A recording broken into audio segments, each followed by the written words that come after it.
Hi there to the students. Welcome to our next installment in our hospitality discussion. Today we're joined by Paula Ortegon from the Miami Biscayne Bay Marriott Hotel. She is the food and beverage operations manager, a newly appointed in that role. And so we appreciate you, Paula, for joining us and taking time from your busy day to tell us about the work that you do. So let's first define your job today and also explain how it's different from another job you had previously held. Definitely. So thank you so much for having us. I am right now in the food and beverage operations role. So what that entails is being the front of the house department leader, pretty much managing your different outlets. Here at this property specifically, we have one main restaurant, which is our Gold Coast Kitchen and Cocktails. We actually just newly renovated. So it's a new experience for me as well, and for many people, even in the food and beverage realm. Not a lot of people get to say that you were able to, menu engineer, open up a brand new restaurant from scratch. And we're in that transition right now as well. We also have our in-room dining, and we have hopefully soon in summer coming a pool bar that will be opening up as well, which I'll also be managing.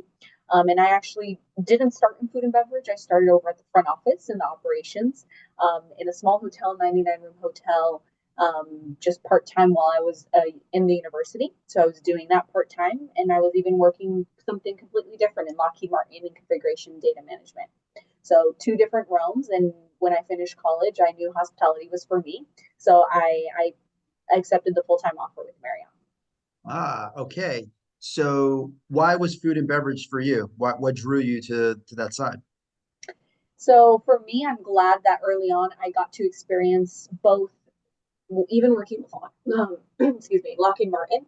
Um, that was more than 9 to 5. Going into the office, I was very good with numbers.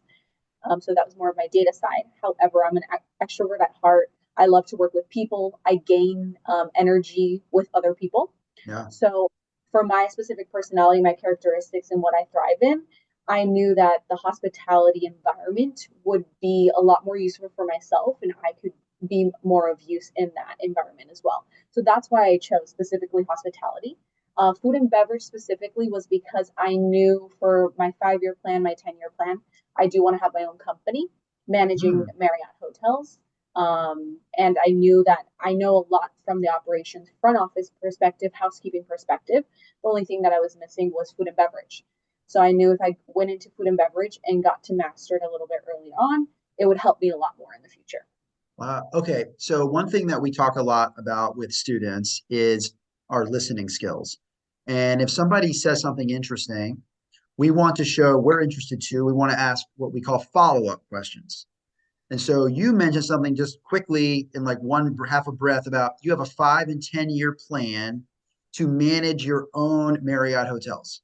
Yeah, So I want to unpack that for a second because I think for students, it's important that they understand goal setting and also that it is possible to manage a hotel one day as opposed to working within one. So what could that path look like for you? Or you're trying to learn about different aspects of the business to then how would that even work? How do you would you even go from a role today or a managerial role at Biscayne Bay to managing your own? What would that even look like? definitely. So when I first started, a lot of mentors and people that I worked with, it was something I expressed, and they've helped me carve that path Wow. to exactly where I want to be and how to get there. Because yes, we can have big dreams, but we have to know exactly what steps in the correct path will take us there. So specifically, the reason I even did the transition to food and beverage was because my director of operations, he was newly appointed to this property.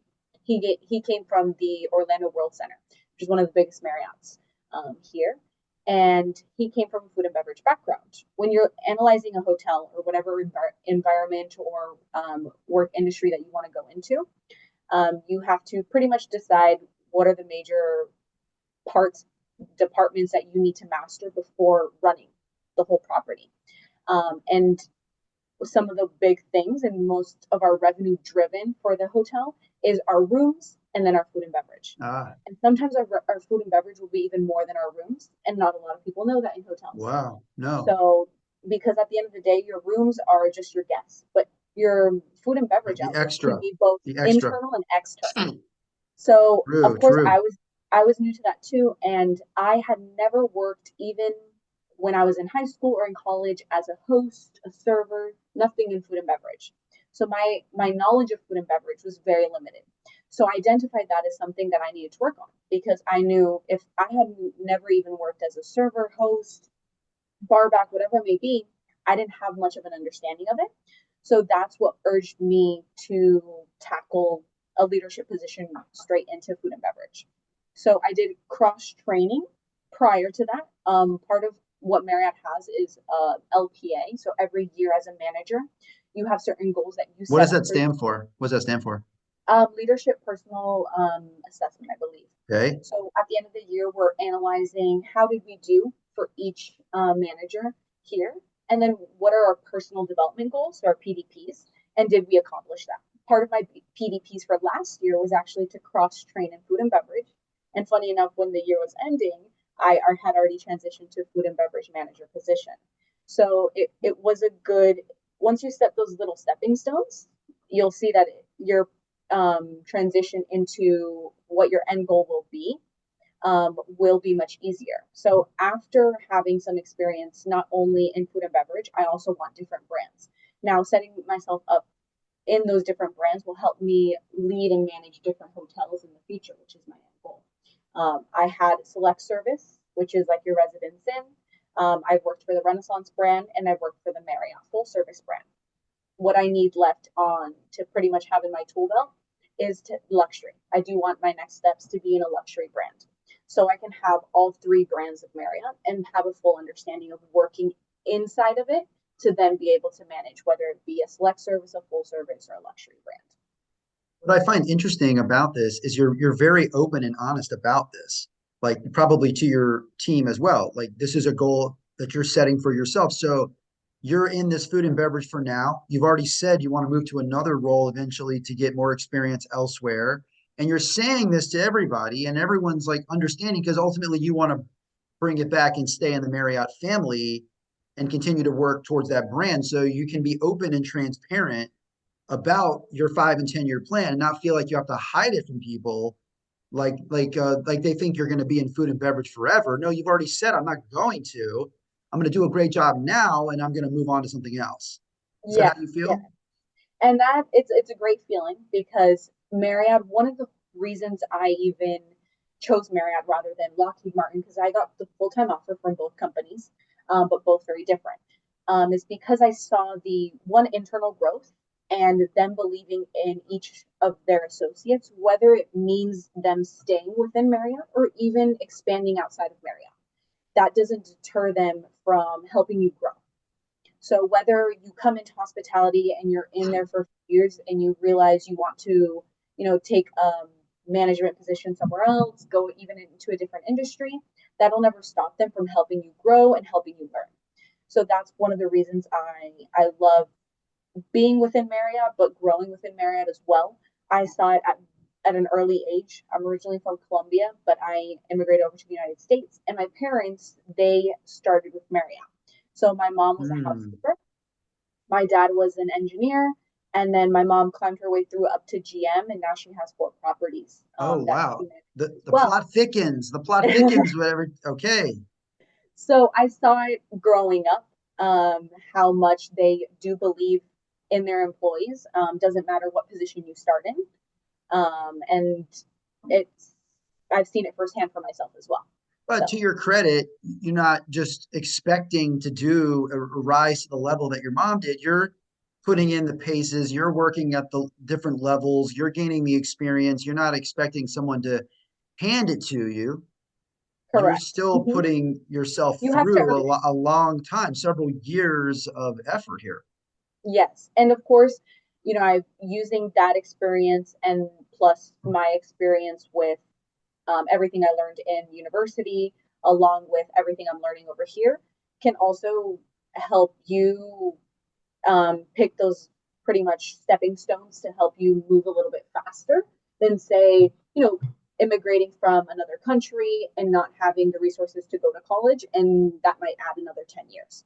So having the resources here and being able to have graduated from university, I did a minor in hospitality, but I majored in integrated business and international affairs. So it wasn't necessarily something I was set in stone until I started being in the field and saying, no, this is where I Sure, really truly love to do. So I sure. want to continue doing it.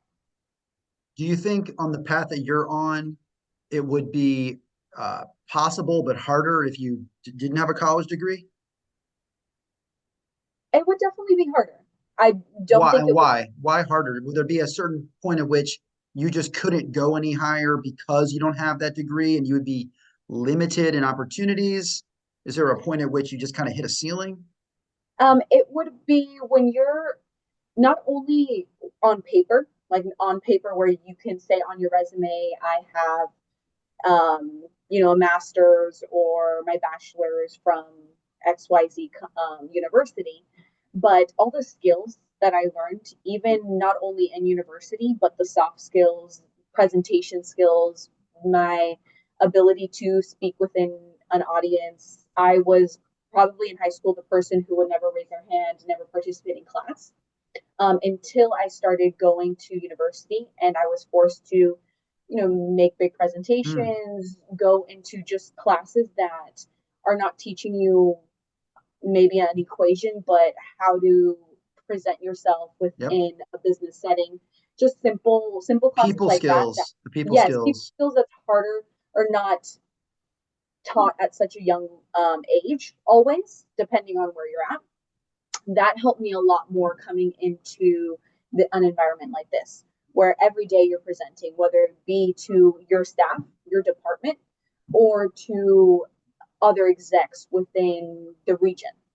So that put me ahead at a young age because right now I am only 23. Oh And my goodness. and I've started my first manager position was at 21. So to be a young leader, the way you present yourself, the way that you speak, um, it does make a difference when mostly your environment is all older leaders that have been within the company for many, many years. So it does help you. It's not impossible. 100% you can do it without or with, but it does give you the necessary tools to maybe speed it Yeah. up a little bit and make it a little bit easier for you. Incredibly impressive that you're 23. You carry yourself much older than 23. I would never have guessed that. Everybody I'm talking to through Biscayne Bay, just so impressive.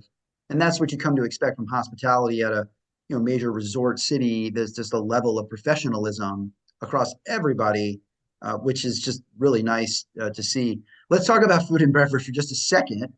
Yes. What has surprised you about food and beverage since you hopped over from front office uh, to to this world? What's been the biggest surprise or the biggest change or shift in your So day to day? for me, I would say, at least in front office, you would know when you have busy days and when you don't.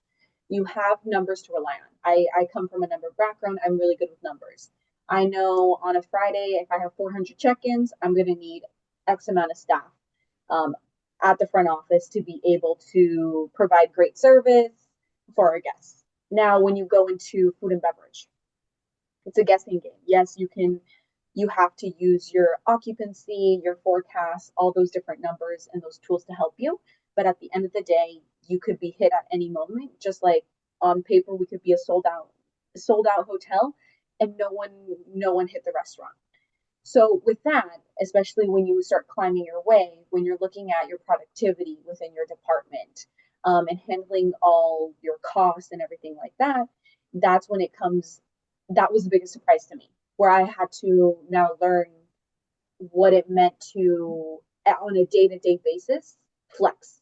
On a day-to-day basis, be able to say, you know what, I'm seeing that there's really not that much activity. I'm gonna have to start cutting, or I'm gonna see, oh, a big group just came in. I'm gonna have to call some people in because I know tonight my bar is gonna get hit, my restaurant's gonna get hit, my pool bar is gonna get hit, whatever it may be. and how you manage that. So that was the biggest transition for me. Thank you for that. That makes sense. And as you said, you're a numbers person, so you're just looking at people in, people out, what to expect. But this time you have to be more reactive to say, like, kind of judge the day and say, oh, hold on, things are, because it's not like exactly how many people are staying in the rooms. So Yeah. that's a great difference for a student interested even in high school to get their foot in the door. What's your recommendation? Should they walk up with a resume, dress nice, and just walk in and say, I'd love to inquire about open opportunities? Like, what would you recommend they do? Definitely. I mean, Marriott has multiple resources. Something simple is Marriott.com with jobs/jobs. There you can look at, I started off in college as well, hourly position at the front office. Many departments at the front office, hosting, even serving, anything like that if you're more pertaining food and beverage. But as well as Marriott has internship programs, which I personally wish I would have done. I didn't know too much about it when I Okay. was in college, and it's called the Voyager program. The Voyager program is amazing. We actually have a Voyager right now on our team, and front office can get Voyagers, food and beverage can get Voyagers, and it's a year internship where every couple of months they transition within, whether you're in food and beverage, you're in Oh, I rooms, see. They and rotate they'll you. transition you throughout the different levels of Cool. that department. And for example, when I was in front office, we had one as well, and they were doing 6 months in housekeeping, 6 months in front office, which gives you a great foot in the door. Not only are they exposing you to the other hospitality managers and leaders that could hire you, but they're giving you that almost test run that a lot of college Yeah, students are yeah. looking at, that they're not too sure if this is what they like, if this is what they might not really like. That's a perfect opportunity. So that And is would that be my is that best advice. something that you have to be in college for? Can high school students apply for that, or is it a college level thing? College level, yes, Okay. college level.